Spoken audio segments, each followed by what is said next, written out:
السلام علیکم ورحمۃ اللہ وبرکاتہ۔ اگر آپ روزانہ کی ایک صحیح حدیث سننا چاہتے ہیں تو اس چینل کو سبسکرائب کر لیں، شکریہ۔ بسم اللہ الرحمن الرحیم۔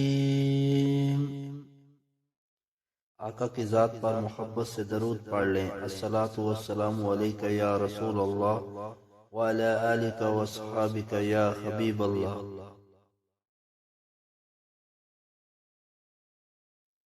ایک شخص رسول اللہ صلی اللہ علیہ وسلم کی خدمت میں حاضر ہوا، عرض کیا یا رسول اللہ، قید سے جانور ہلاک ہو گئے اور رستے بند، اللہ سے دعا کیجیے۔ چنانچہ آپ صلی اللہ علیہ وسلم نے دعا کی اور ایک جمعے سے اگلے جمعے تک ایک ہفتے تک بارش ہوتی رہی۔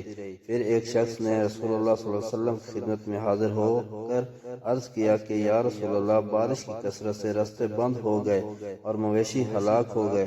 اب رسول اللہ صلی اللہ علیہ وسلم نے یہ دعا کی کہ اے اللہ، بارش کا رخ پہاڑوں، ٹیلوں، وادیوں اور باغات کی طرف موڑ دے۔ چنانچہ بادل مدینے سے اس طرح چھٹ گئے جیسے کپڑا پھٹ جایا کرتا ہے۔ حدیث نمبر 1019، صحیح بخاری۔